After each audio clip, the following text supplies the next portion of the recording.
like new challenges. I like the creation side of business, but I position myself by taking we talked earlier, my background in financial services, what it takes to win, spend less than you make, save some money, and learn to invest, learn the skills necessary for the long haul of how money works, how businesses work, and how to become financially free in our economy. It's sad statistics that, nearly 60-70% of the American people one paycheck away from being homeless, and there's no need for that. They don't do this. They don't teach us in school. That's the sad thing is that what it takes to win is very simple. Spend less than you make, stay out of debt, and save money. Yeah. That formula will work 100% of the time, will help you build an asset. And it's really sad that, the amount of wealth that we do have and income wealth of the average family out there, that we have less than 3.5% of the American population with a net worth of less than $1 million. Right. More than $1 million, excuse me. And there's no reason that should be. It should be much, much higher than that.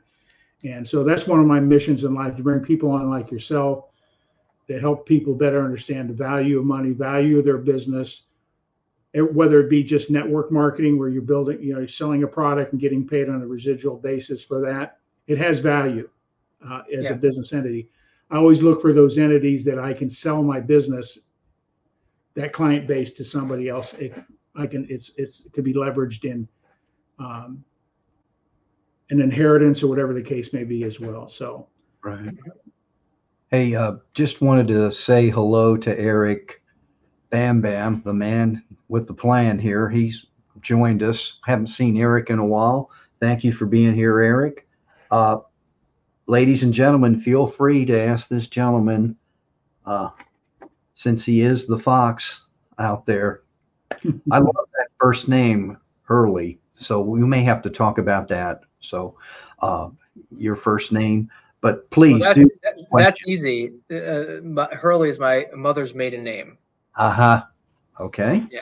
So Hurley is my mother's maiden name, and my grandfather and grandmother on my mother's side were incredibly influential people in my life.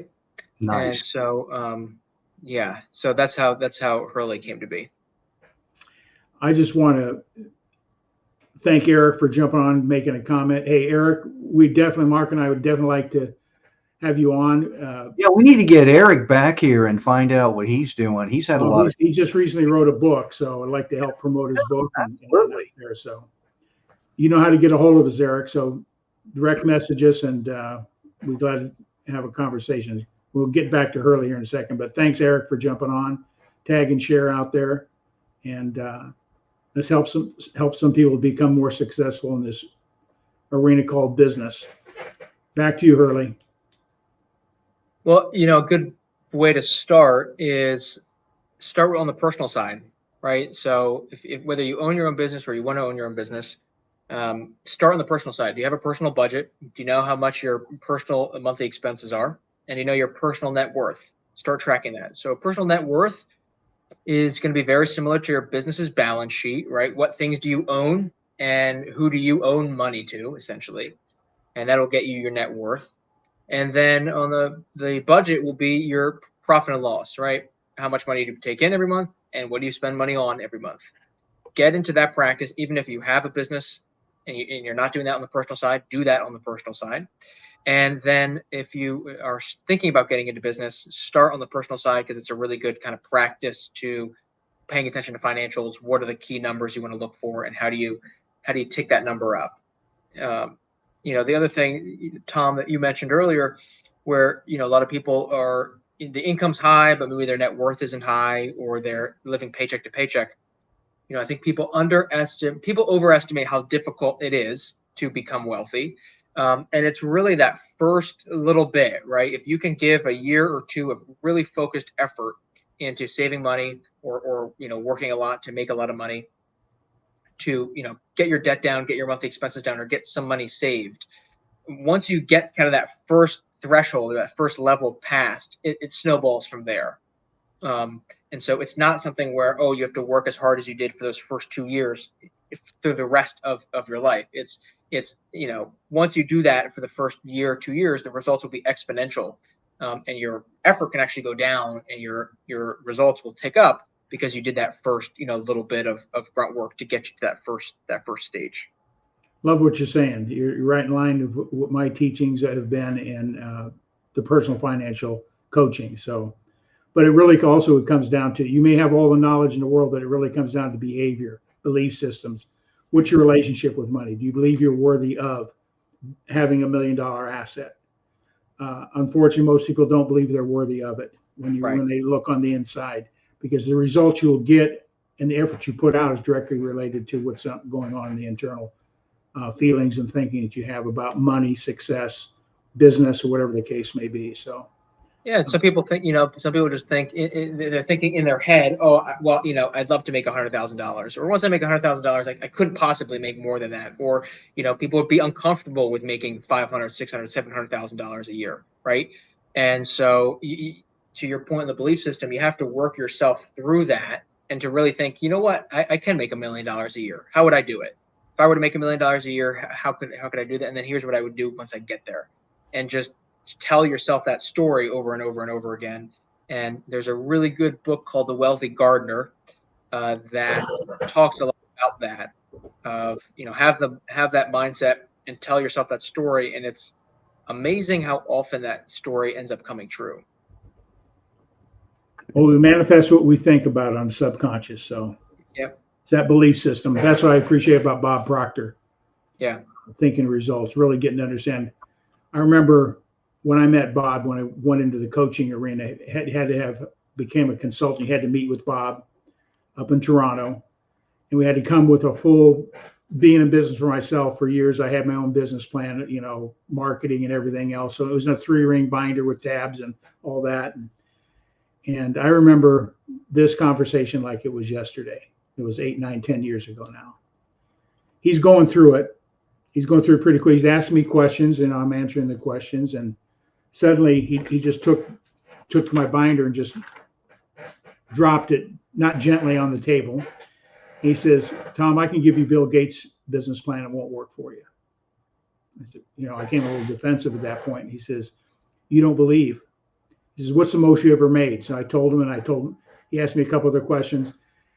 And it was about my family that came up. My family didn't have a good relationship with money. So I didn't believe I was worthy of making, my business plan was a $1.2 million a year business plan. Mm-hmm. It was perfect. I could take it to a bank and get a business loan off it. It was, it was that much detail to it. But he says, it won't work for you. You got to change your relationship with your value, your money. So mm-hmm. worked with me and got me to do some personal work, and everything has changed since he got me to rethink my relationship and my self-worth regarding to money. So there's more about success than just a plan and a product and a service, or whatever the case may be. The dynamics of your belief system are so critical. Would you agree? Yeah, and it's in that plan too.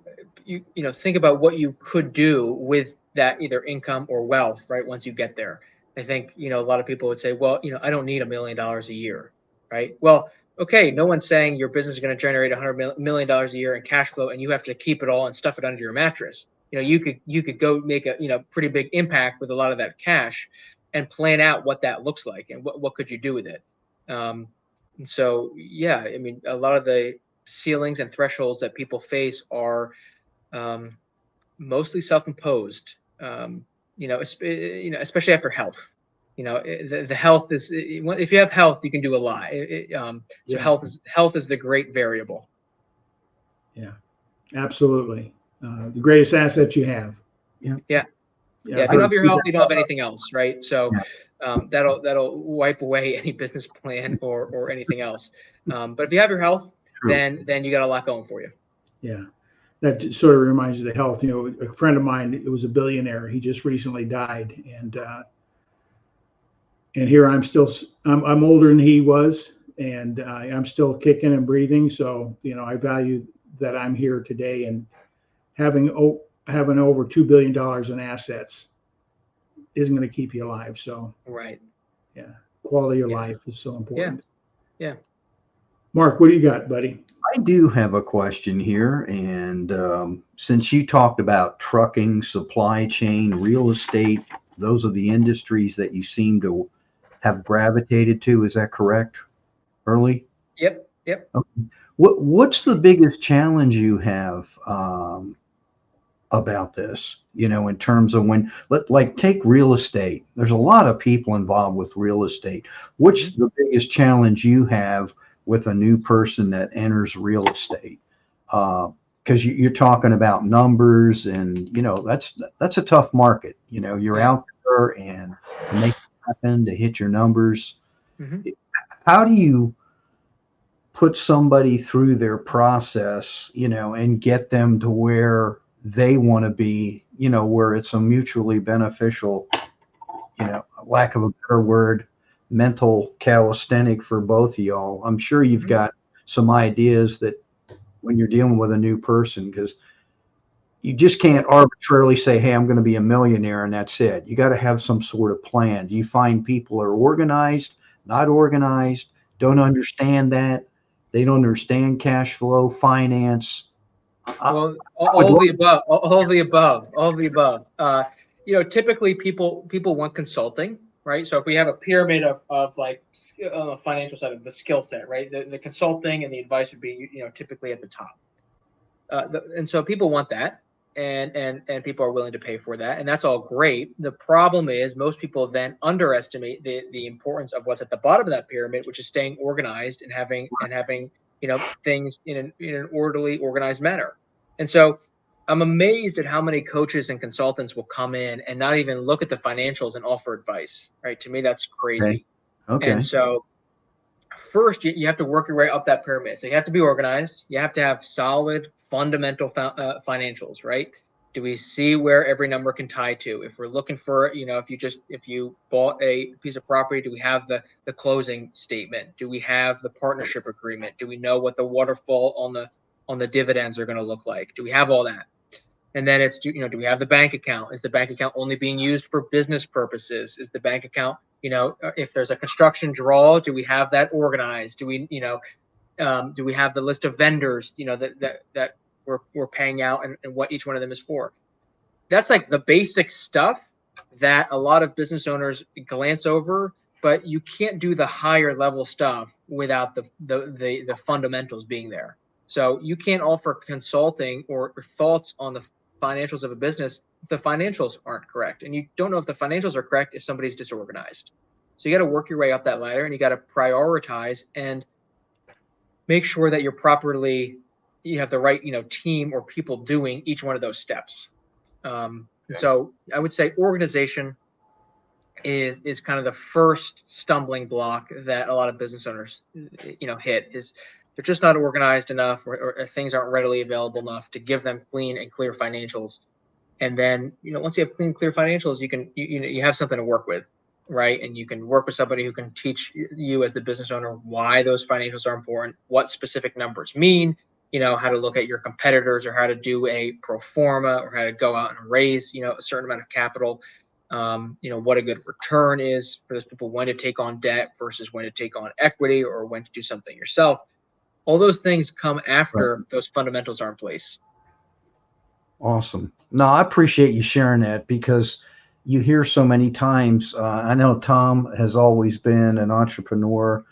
There are other ways to go about it. Some people aren't designed to have their own business. I don't mean to be negative about that, but well, so not everybody's designed like Tom here. He's and when I say that, it's out of respect. Or like my brother-in-law, he had his own business, and not everybody's geared that way. And I'm not making fun of it. Maybe it is affiliate marketing.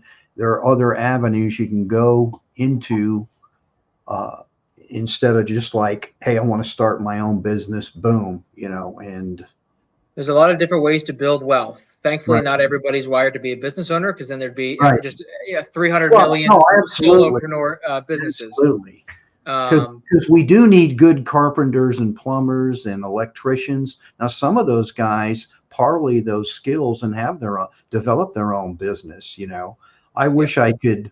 There's a guy I call on that he's able to fix just about everything. He's fixed my dryer, and when I first got him, he said to me, "Call me on this number. It's less." And then I didn't realize on the side he was doing his own thing, and it was a lot less. He said, "Don't tell anybody." I'm not going to mention his name either, but a couple of my friends have used him for other things, and I kind of laughed, and I'm like, "Wow, man, I'm in the wrong biz here. I should be Mr. Joe Fixer Upper." He can fix like ice maker, just those mundane things. Microwaves, washers, dryers, water heaters, things that Tom's probably experienced. I know I have. You have to or air conditioning, units, or it's crazy stuff out there. But and that's why I ask you. I know I'm going roundabout that question. When you deal with people, some people you probably face in a setting, whether it's like this virtually or face to face, don't really have a plan on how they're going to get from A to B. And it sounds like, you really break things down and say, hey. Well, that's why, you go off that cash flow number. Right. And if the free cash flow is less than you could theoretically make as an employee somewhere, you're making the wrong decision. So if you're taking on the risk and all the work that comes with owning your own business, and you are not making 2x at least what somebody else would pay you, go back to the employment world, make more cash flow with a lot less stress and a lot more consistency, and and plan how to become wealthy that way. So if you're working full time or 80 hours a week in your own business and the cash flow to you is 60,000, 70,000, 80,000, my guess is somebody would pay you 6 figures to do half the work you're currently doing. Wow. That's interesting. And do you ever get people like when they're starting out, they have I don't want to say a full-time job, part-time job. I met some people like that where they're working part-time, but they still have a business, whether it's stocking shelves or they work goofy hours. I know one guy worked in a warehouse setting, because he was determined to get his own business off the ground, which he eventually did. But do you run across people like that? I run across people like that. Typically they're not clients because the business really hasn't started yet, but I'll talk with people like that all the time. And again, make sure your personal financial situation is sound first, right? Don't take on a risky endeavor if you personally don't have an emergency fund in place or have quite a bit of debt or need a lot of monthly cash, right? So know your personal financials before starting a business, and then throw together kind of a quick, a pro forma is just a fancy way to say, how much money can you make, how much money you think you're going to make, and what do you think you need to spend? Right. And you should be cash flowing from day one, right? I think people have this idea because of certain companies that are going public or, certain tech companies that, oh, well, I can have 2 to 3 years of not being profitable and focusing on revenue, and then I'll, be able to, I'll break even or I'll sell it or whatever. Right. And typically that doesn't happen. So you should cash flow from day one. It makes your life a lot less stressful, and it sets you up on a good path to create, pretty sound business. Beautiful. Thank you. I appreciate that. And anybody has any questions, Andrea Pass, Public Relations. I posted something here about, I hope it's your organization, but Andrea, if you want to ask a question, we don't care if you promote your business, but we'd rather you ask a question here of Hurley or Eric and even Robert. You guys that are out there, I know you're out there, feel free to throw something at them here. It's always good to get a few questions going. I'm sorry, Tom. I just want to say, knowing Hurley's age, he has plenty of wisdom to share. Oh, absolutely. Yeah. So I've talked with people who've been in business 60, 50 years and have no clue. So Hurley, you're going to help people.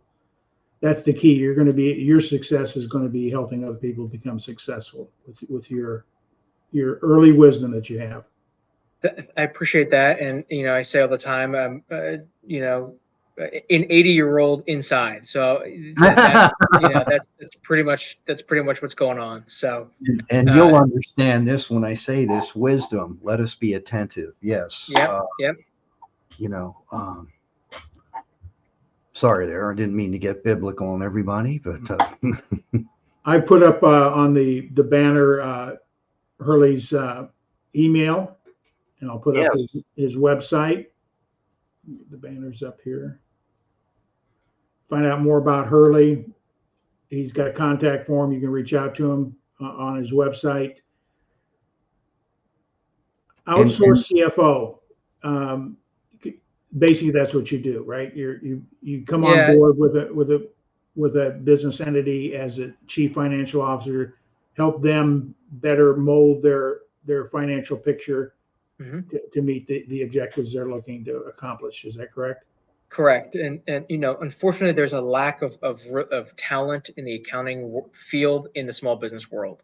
So, a lot of the talented accountants or financially oriented people are going to work for, the Big Four or another public company, which is, hey, it makes sense because when you're out of school, they're going to pay you six figures pretty quickly. You're going to learn a lot. So that's why they all go there. So, unfortunately, that means that there's a incredible need for accountants in the small business world. And so a lot of small business owners and small businesses don't have either A, financials, or B, clean financials. And then again, that's just the benchmark, right? So that just gets us to kind of that's the break even point. And then it's okay, great. You have these financials. What do you then do with it? And how do you generate wealth off of that? So typically we are either a company's full kind of accounting stack where we're doing all the accounting work if that's what's needed, or if they have an accounting team, we'll then sit on top of that accounting team and be the liaison between the accounting function and ownership, or help communicate with investors, because we work with some private equity companies and other companies that have investors where we're helping report to those investors and kind of keep an eye on things. But anything in the financial area for small businesses, we will either do ourselves or connect small business owners with people who can help. And the number one thing is, do you have accurate financials? And most small businesses don't. And so kind of a quick way to get yourself a good ballpark is run down your balance sheet if you know where to find that. Print out your balance sheet and say, does this number, can I find a piece of paper that verifies that this number is correct? Right? On a cash basis balance sheet, go down bank account. Does that match kind of what your bank statement says? Asset purchase document. Does that match what the asset says on the balance sheet? Liability loan. Does that match the last loan statement? If so, you're pretty good. If not, then you probably need some help. Great. And I think that's advice for any person out there in business, is really understand your financials. Because it can give you a forecast of how quick you might be crashing and burning, or not even being aware that you're on a trajectory for growth at the same time. So having that second set of eyes and knowledge, I think is so important. I use the medical analogy all the time. In the medical world, everybody understands that they would never go to a heart doctor for a foot problem. Unfortunately, for every financial problem, people typically will go to their tax accountant. And the tax accountant is a specialized professional in that field who specializes in doing taxes. That's very different than a controller for a business, which is very different than a CFO, which is different than an investment advisor, which is different than a coach, which is different than a business lawyer, et cetera. And so it's really important to have, just like you would in the medical world, have that same kind of staff or team in the financial world, put the right people in the right position. And then again, with health, it's really important to understand your benchmarks. If you're eating the wrong thing and you don't know it and you keep eating it, that's a bad thing. Versus if you're getting healthier, you'd want to understand, well, why? So I can do more of that. So how does my cholesterol look? How does my sleep look? How, am I getting enough exercise? Do I need to get more sun? Let me go understand my fundamentals. That's the financials. The financials are the test, the blood test, the height, the weight over time, compared to your peers. All that is the financial stuff.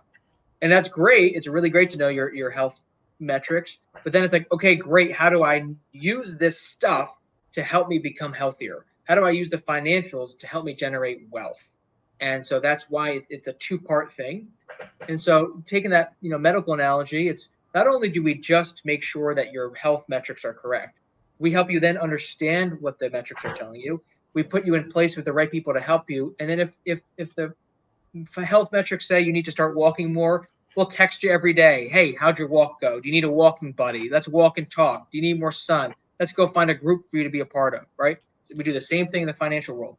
Does this company need an accountant day to day? Do they need a investment relations person? Do they need better reporting? Do they need somebody on the board? What do they need that we can help with? And sometimes it's just they need somebody to talk to vent to, because owning a small business is really hard, and that's all they need, and then they can keep going. So whatever it is, we will do our best to help. Great. And can I just put this plug? Do you know Andrea Pass? Do you know her? PASS? Yes. Yep. Okay. She's why I'm on this show. So she connected me with you guys here. So She she's said, I work hand in hand with Hurley. His insights are key to entrepreneurs, small business, and anyone in business. So there you go. And thank you again for chiming in. I appreciate it.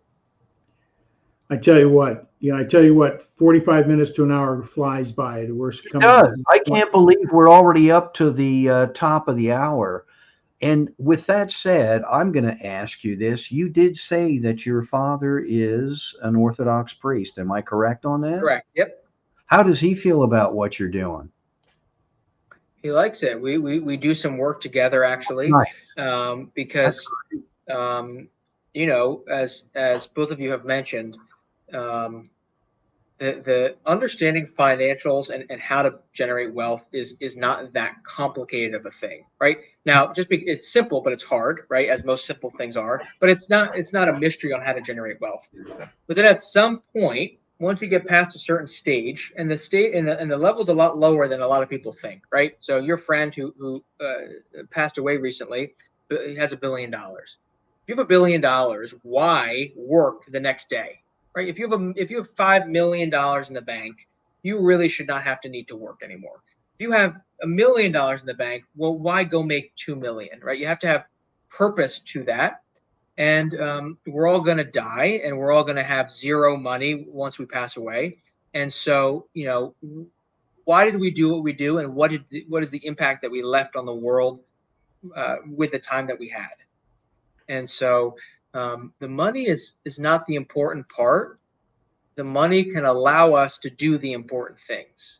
And once you get past that level where food is going to be on the table, right? So in that first kind of level, you do have to just kind of fight for your food and get to that, hey, if you need to make rent, you have to go work the job that you don't want to go work. That's the reality of it. But once you get past that threshold, it becomes a lot more of, well, okay, why are you doing what you're doing? And right. How is it impacting you from a inside perspective, right? If the work is impacting you negatively, emotionally, spiritually, mentally, well, why do that if money is not the problem? And so what's interesting from a behavioral standpoint is, so in the beginning, money's a problem, right? And so, hey, I have to make rent, so money's the problem. And people don't like that, and that's really hard. But ironically, because money is such a problem, it's easy to focus. It's easy to kind of zone in on that. The problem becomes when money is no longer a problem, what is? That's the harder question to answer, and you have to do some soul searching, because the money, it's an easy, I can go work and I can go fight for this. I can go bring in more money. I can go work more hours. Okay, great. Then once you do that, okay, well, the solution to the problems becomes less simple to solve, because they're a lot deeper. So he and I have a good time with this, and there's no better group of people than small business owners. I love interacting with them.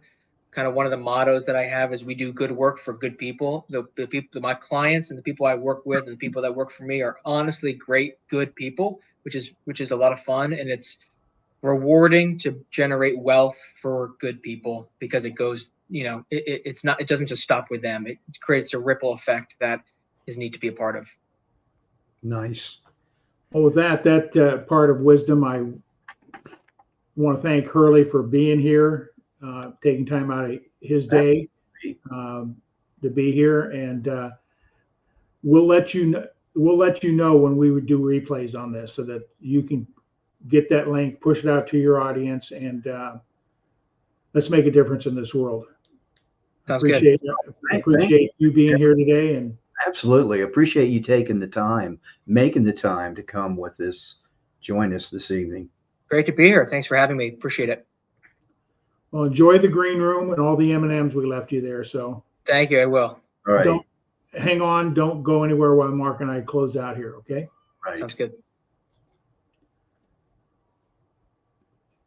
What do you think, Mark? That was absolutely incredible. That's a very that there's hope for the future. That's all I'm going to say. You know, it's cool meeting, and that's why I like hanging around younger people. You know what I do when I umpire? These are the type of people of Hurley's caliber. You know, they're into sports and all that, but I need to turn my son. He's probably the same age as Hurley. He's working for one of those big 5 accounting firms, but I just thought it was really cool how he broke it down and, you know. Yeah, when he mentioned that, I said I thought of your son immediately. I said you got to link those two up. There's some early experience and wisdom that can be shared. So absolutely. So.